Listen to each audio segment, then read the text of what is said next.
കൂടുതൽ വാർത്തകളും വീഡിയോകളും കാണാൻ ഈ ചാനൽ സബ്സ്ക്രൈബ് ചെയ്യുക. കൂടെ ബെൽ ബട്ടൺ അമർത്തുക.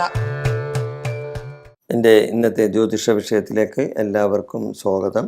ഞാനിന്ന് പറയുന്ന ജ്യോതിഷ സംബന്ധമായ വിഷയം പട്ടാളത്തിലോ പോലീസിലോ ജോലി കിട്ടാനുള്ള യോഗത്തെ പറ്റിയാണ്. അതായത് ഒരു ജാതകൻ പട്ടാളത്തിലോ പോലീസിലോ ജോലി കിട്ടാനായിട്ട്, ഇപ്പോൾ പട്ടാളത്തിലും പോലീസിലും ഒക്കെ ജോലി കിട്ടാൻ ആഗ്രഹിക്കുന്ന ചെറുപ്പക്കാരായ ഒത്തിരി ആൾക്കാരുണ്ട്. എല്ലാവർക്കും കിട്ടിയെന്ന് വരില്ല. പൊക്കവും വണ്ണവും അല്ലെങ്കിൽ ഹൈറ്റും വെയിറ്റും ഒക്കെ ഉണ്ടെന്ന് വെച്ചൊന്നും കാര്യമൊന്നുമില്ല.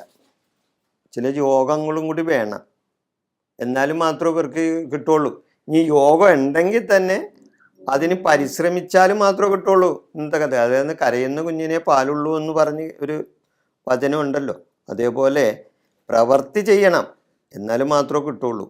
അപ്പം ഞാൻ പറയുന്നത് പട്ടാളത്തിലോ പോലീസിലോ ജോലി കിട്ടാനുള്ള ഒരു യോഗമുള്ള ആരാണ്, അവരെ പറ്റി, അവരുടെ യോഗ കാര്യത്തെപ്പറ്റിയാണ് ഞാനിവിടെ സൂചിപ്പിക്കുന്നത്. ജാതകത്തിൽ കർക്കിടകൻ രാശിയിൽ നിൽക്കുന്ന ചന്ദ്രനെ ചൊവ്വ അതായത് കുജൻ നോക്കിയാൽ പട്ടാളത്തിലോ പോലീസിലോ നിയമവകുപ്പിലോ ജോലി കിട്ടും. അതായത് ഒരുവൻ്റെ ജാതകത്തിൽ അല്ലെങ്കിൽ ഗ്രഹനിലയിൽ കർക്കിടകൻ രാശിയിൽ നിൽക്കുന്ന ചന്ദ്രനെ കർക്കിടകൻ രാശിയിൽ നിർത്തണം. അപ്പോൾ ചന്ദ്രൻ കർക്കിടകൻ രാശിയിലാണെങ്കിൽ കർക്കിടകൻ രാശിയിൽ നിൽക്കുന്ന ചന്ദ്രനെ ചൊവ്വ എന്ന് പറഞ്ഞ കുജൻ എവിടെ നിന്നെങ്കിലും നോക്കിയാൽ, അപ്പോൾ കുജൻ്റെ നോട്ടം, കുജൻ്റെ 4ലും 8ലേക്കും 7ലേക്കും കുജൻ്റെ നോട്ടം, എല്ലാ ഗ്രഹങ്ങൾക്കും 7ലേക്ക് സാമാന്യ ദൃഷ്ടിയുണ്ട്. എന്നാൽ ചൊവ്വക്ക് 4ലും 8ലേക്കും പ്രത്യേക ദൃഷ്ടിയുണ്ട്. അപ്പം ഞാൻ അതിനെപ്പറ്റി കൂടുതലൊന്നും പറയുന്നില്ല. ഈ ചൊവ്വ ഈ ചന്ദ്രനെ ഒന്ന് നോക്കിയാൽ മതി. അതായത് കർക്കിടകൻ രാശിയിൽ നിൽക്കുന്ന ചന്ദ്രനെ ചൊവ്വ ഒന്ന് നോക്കിയാൽ, ആ രാശിയിൽ ഒന്ന് നോട്ടം ഉണ്ടെങ്കിൽ തീർച്ചയായിട്ടും ആ ജാതകന് പട്ടാളത്തിലോ പോലീസിലോ ജോലി കിട്ടാനുള്ള സാഹചര്യം വന്നു ചേരും. ഇനി അതുകൂടാതെ സൂര്യൻ 10ാം ഭാവത്തിൽ നിൽക്കുകയോ അംശിക്കുകയോ ചെയ്യുകയും സൂര്യനെ കുജന്റെ ദൃഷ്ടി ഉണ്ടാവുകയും ചെയ്താൽ ആ ജാതകന് പട്ടാളത്തിലോ പോലീസിലോ നിയമവകുപ്പിലോ ജോലി കിട്ടും. മനസ്സിലായ? അതായത് സൂര്യൻ 10ാം ഭാവത്തിൽ നിൽക്കണം. 10ാം ഭാവം എന്ന് പറഞ്ഞാൽ എന്താണ്? കർമ്മഭാവമാണ്. അപ്പൊ കർമ്മഭാവത്ത് നിൽക്കുന്ന സൂര്യൻ, അപ്പൊ 10ാം ഭാവത്തിൽ തന്നെ നിൽക്കണമെന്നില്ല, 10ാം ഭാവത്തിൽ അംശിച്ചാലും മതി. അപ്പൊ സൂര്യൻ 10ാം ഭാവത്തിൽ നിൽക്കുകയോ അംശിക്കുകയോ ചെയ്യുകയും ആ സൂര്യനെ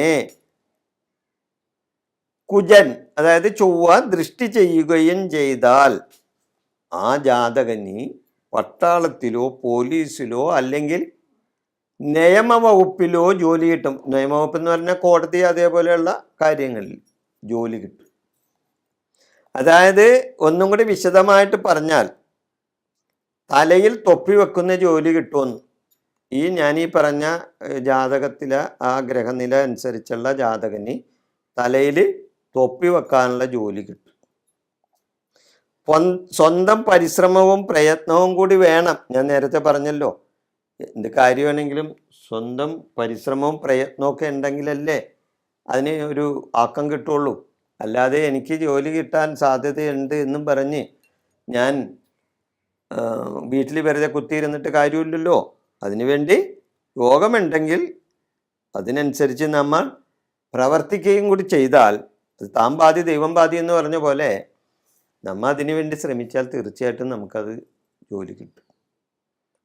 അതുകൂടാതെ നമുക്ക് ഈശ്വരാനുഗ്രഹം കൂടി വേണം കേട്ടോ. അങ്ങനെയുണ്ട്. അപ്പം ചോദിക്കും, നിരീശ്വരന്മാർക്ക് സർക്കാർ ജോലി കിട്ടണില്ല, അല്ലെങ്കിൽ പോലീസിൽ പട്ടാളത്തിൽ ജോലി കിട്ടണില്ലേ? നിരീശ്വരനാണെങ്കിലും അവൻ്റെ ജാതകത്തിൽ ചിലപ്പോൾ ഈ യോഗം ഉണ്ടാവുകയെ, അത് കാണണം.